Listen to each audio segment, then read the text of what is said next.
Saya Philip Karma.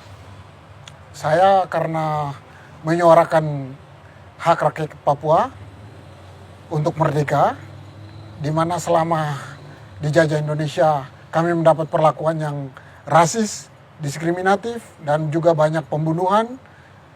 Dan sampai sekarang ada orang yang diculik dan kita tidak tahu ada di mana.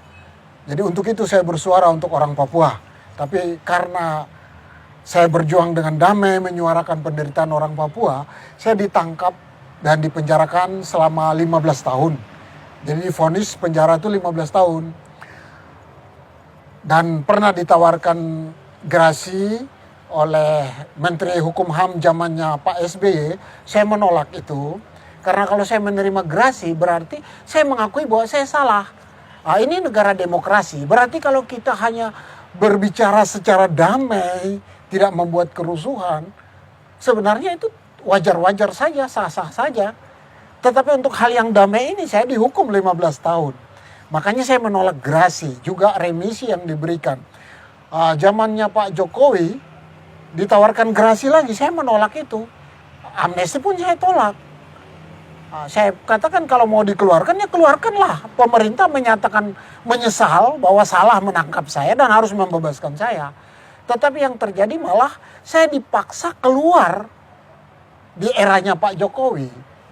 Jadi mereka menghitung bahwa remisi yang saya dapat, yang seharusnya 2011 saya sudah keluar, tapi saya menolak remisi, lalu ditambah dengan remisi dasawarsa tahun 2015, itu mendapat 3 bulan.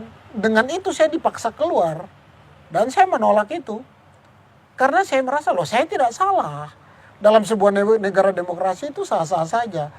Tetapi negara tidak mau mengakui bahwa negara pernah salah.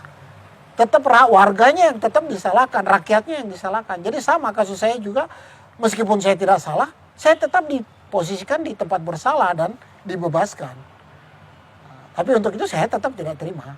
Selama ini informasi tentang Papua ditutupi supaya orang di luar Papua tidak mendengar apapun yang pihak pemerintah ataupun TNI militer lakukan, TNI Polri lakukan terhadap rakyat di Papua.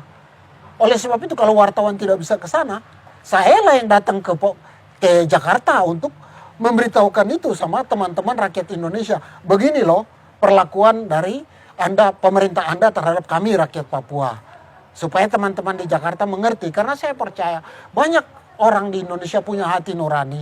Mereka berani mengatakan yang benar itu benar, yang salah-salah. Jadi kalau mereka tahu apa yang terjadi di Papua, otomatis mereka akan berpihak kepada orang Papua bahwa itu tidak benar apa yang dilakukan oleh aparat pemerintah di sana. Perlakuan tidak manusiawi, dibunuh dan sebagainya itu tidak benar.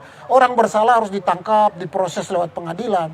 Tapi yang terjadi di Papua adalah orang diculik diam-diam dan sampai hari ini tidak kembali ke rumahnya. Kalaupun sudah mati, di mana kuburannya pun tidak kelihatan. Itu yang terjadi. Apalagi seperti kasus saya di Biak berdarah.